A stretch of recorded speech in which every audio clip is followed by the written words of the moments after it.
Good afternoon, everybody. I hope you're all well. I thought I'd just make a little video that's going to be laid back, relaxed, and a bit of a storytelling video of how I got into cryptocurrency trading, and maybe I'll throw out a few rules that you can apply to your own trading techniques or to anything in life where it is applicable. Now, this is going to be relaxed. It could take a while, so make a brew, get some biscuits. Hey, treat yourself to a wagon wheel, whatever you want to do. It's unscripted. It all be done in one take, so it might be shit, unfortunately. We'll see. So I'm gonna take you back to 2020. That sounds strange, so I'm gonna call it 2020. Something happened. There was a little pandemic and the world shut down. Now, during this period, I was at Brighton University studying for my master's degree in law, and in my where I was staying, the halls of residence, because I was working as a residential advisor at the time as well, we were offered the option to either stay or move out, and you obviously, everyone who moved out got to keep their money. I had to continue to pay rent, unfortunately, but due to the difficulty of my degree, I kind of had to stay to use the whatever facilities were still open, which wasn't much, but I needed to because I had to read 25 hours a day basically. So I ended up living by myself. We were then moved because of the sort of further restrictions. They got a bit more, what's the word? I don't know. They got stricter. So we got moved to a different location where we were putting, everybody that was staying was put into apartments by themselves. So you had a lot of time to yourself. And once you've watched Narcos, once you've watched Making a Murderer, once you've been through Netflix, you're kind of looking for something to do. Now, the first thing I did was what everyone else does. I bought virtual horses, and I trained virtual horses, and I raced virtual horses. The standard. So I don't know if you've ever been to Ladbrokes or anything like that. You can bet on virtual horse racing. Now, there used to be a website called From At The Races where you could essentially breed, train, and race them horses that people can bet on. And that's what I was doing.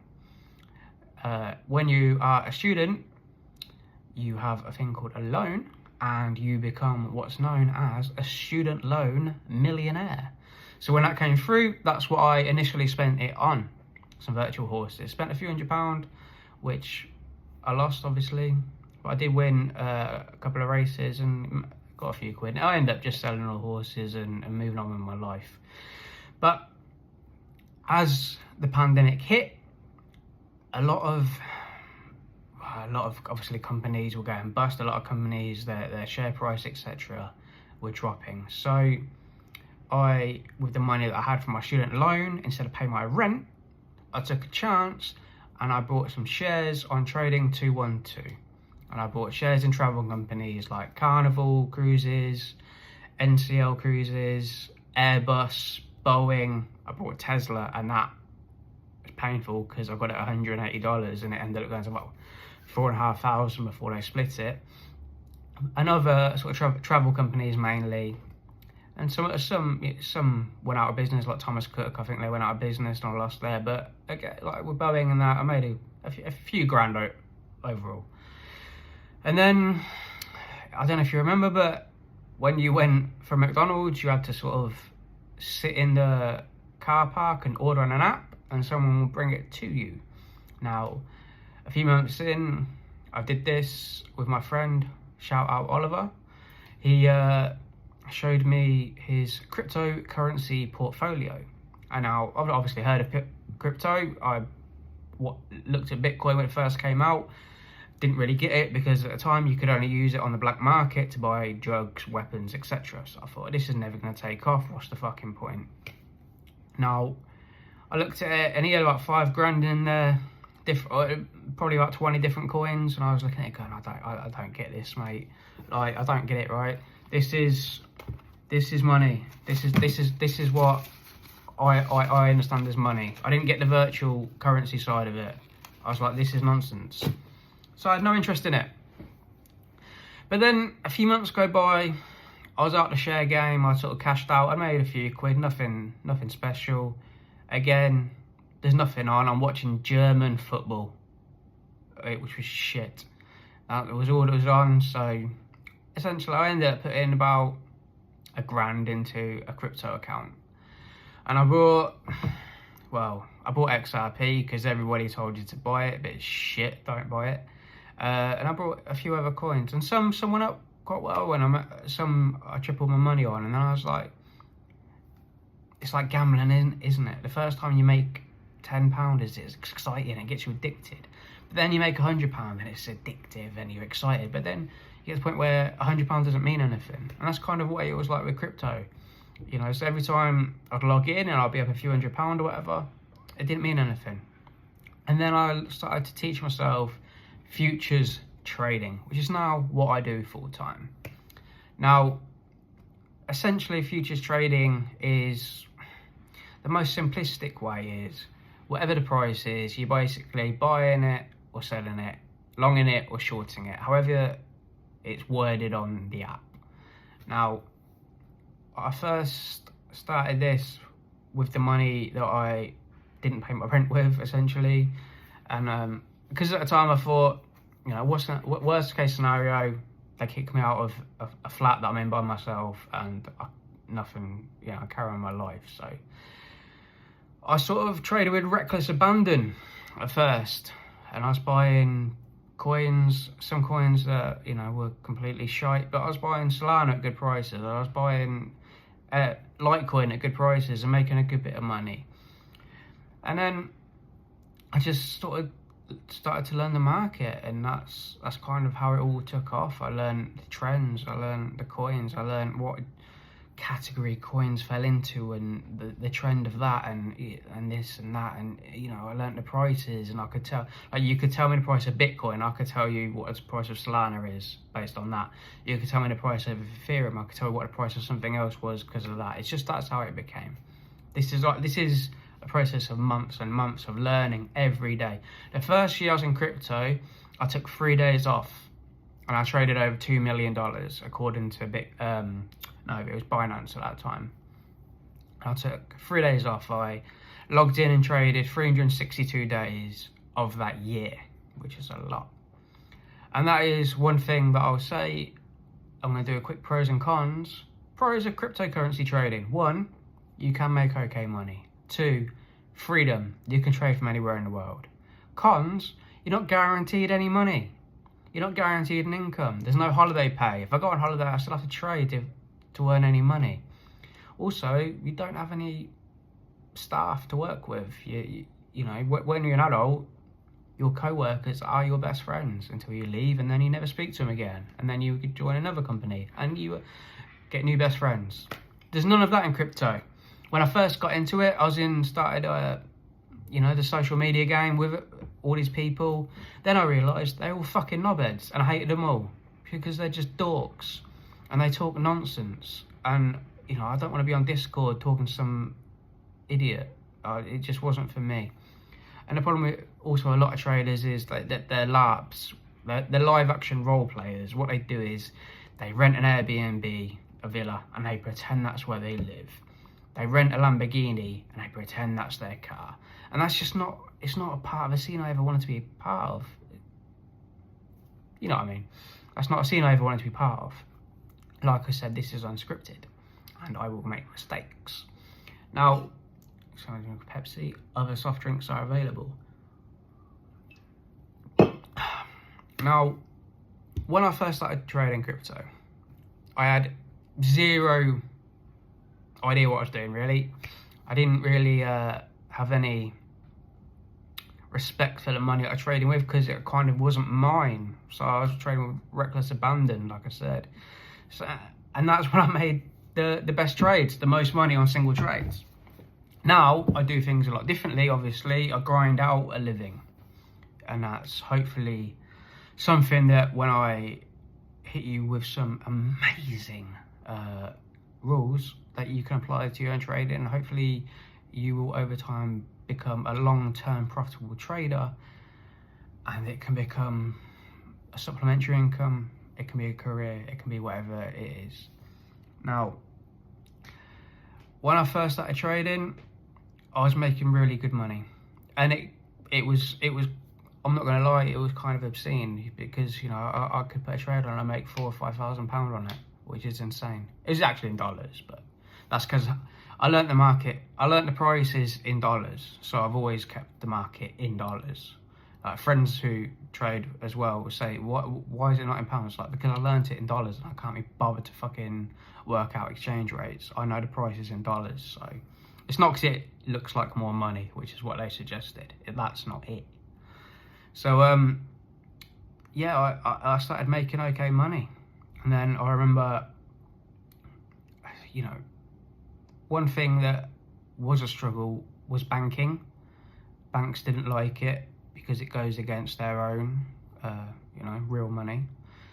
So I had some issues with banking. Also, sort of lack of respect for money became something I wasn't used to, because I've never really had that much. And I remember one night I was in Brighton, and this is obviously when things had opened up again. So this would be 2021. And I was out with a friend called Rico, and we went to a bar called Shoosh in Brighton, and I got liquidated for $25,000, which is a lot of money. And that was, that hurt. But what can you do? You carry on. So, the problem is with this job is you can lose money, which is not nice. But as someone who's gambled my whole life, it was it didn't affect me as much as it may affect other people. And I think that's one rule, is to not let emotions rule what you do. Don't let emotions control your trade. Don't chase losses. First rule just came out of nowhere. Amazing. So why do traders lose money? The first thing, they over leverage. So when you trade with leverage, the most simplistic way I can describe it is, if you trade with 10x, so leverage of 10x, essentially you're trading, say £1,000, you then have 10,000 to trade with. So if you're trading, let's just say something that's $1,000, instead of having one, you can trade with 10.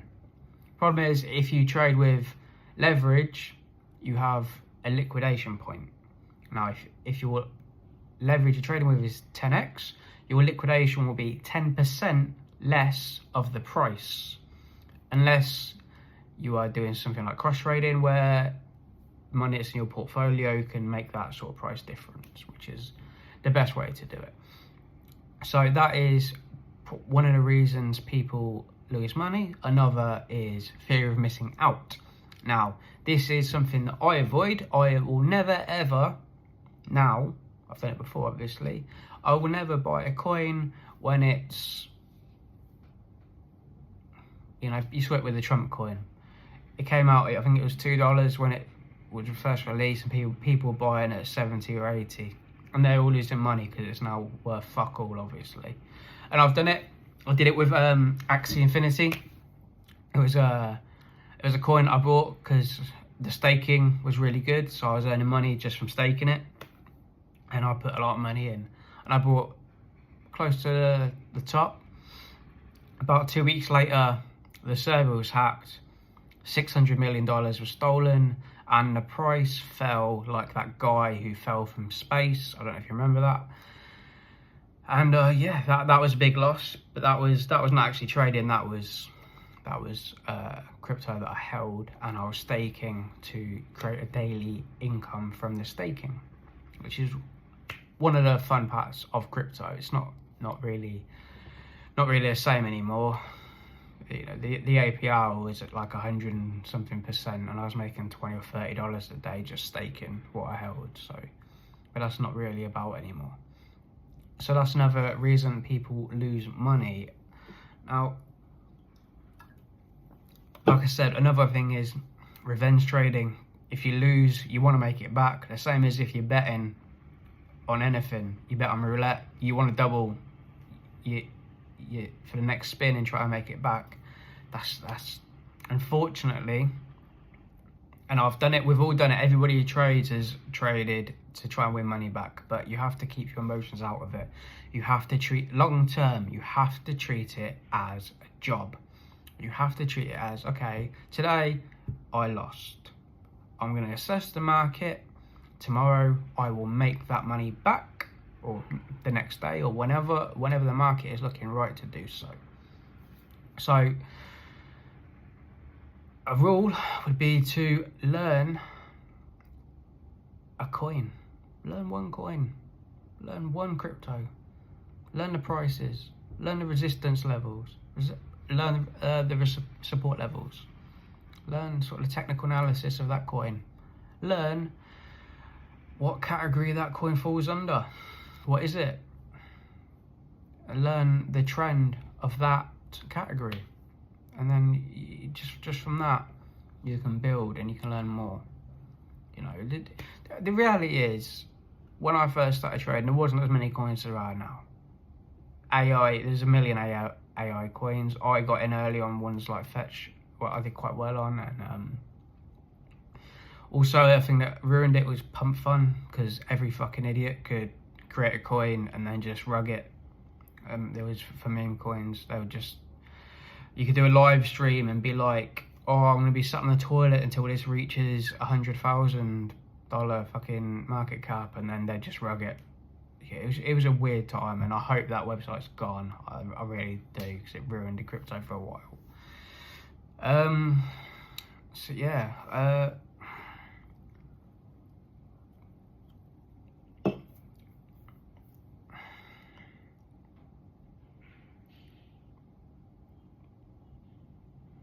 completely blanked out there for a second.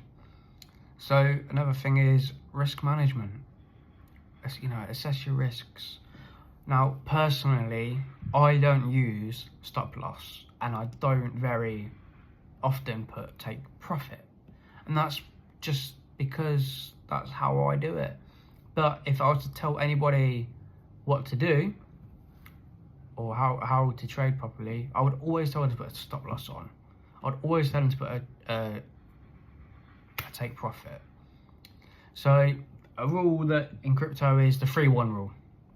Essentially, use 1% of your portfolio for your trade, and your goal will be to triple. That's a very simple rule.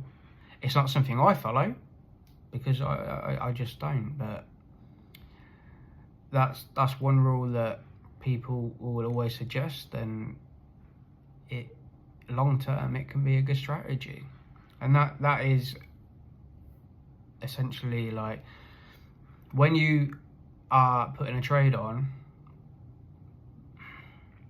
pick or decide what profit are you happy with, or if the market's going the wrong way, what are you prepared to lose? Like what are you prepared to lose $100? If you are looking at the profit, what are you trying to gain? Is $100 enough?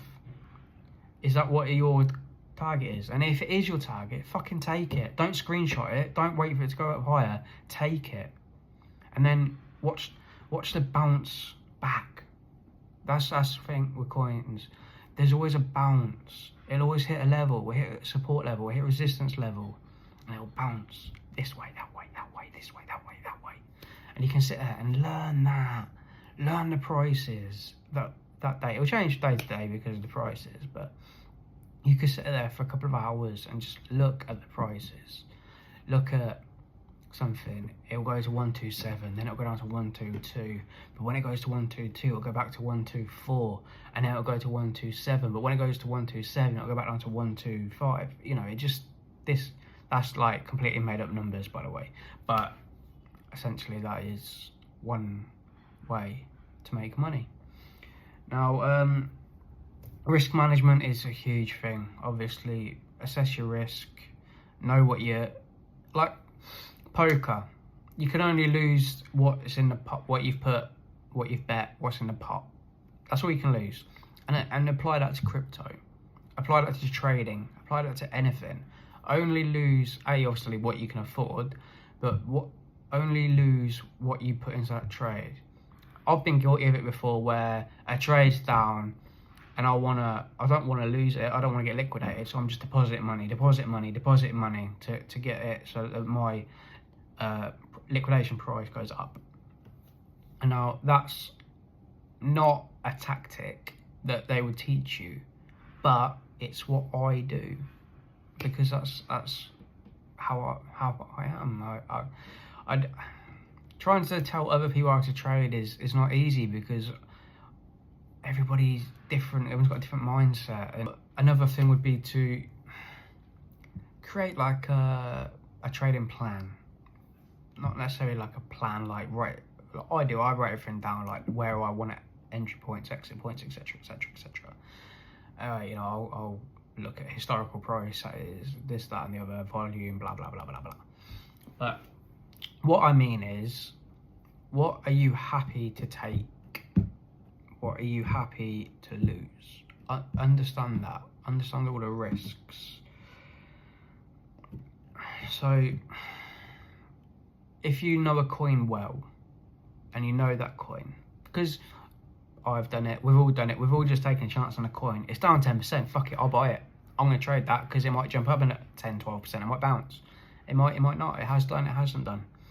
But, yeah, create a trading plan, create price entries that you're happy with, and create exit prices that you're happy with, whether that be a loss or at a profit. Yeah, so long term, that's kind of how to go about it. I think I could go in a lot more depth, but the reality is, there's people who are trained in this a lot better than me. There's people who know a lot better than me. There's people that want to sell. I don't want to sell courses. I don't want to sell an ebook. When I first got into crypto, I was like, I'm going to do this, I'm going to do that. I'm going to create a bot. And when the bot, what's going to happen is, when there's loads of volume put into a coin, you buy it, the bot buys it. It's all impossible. I don't even think it's possible, to be honest. But it's like everything. When you first do it, you get really excited by it. By the end, you're sort of immune to it all. It's just another thing. And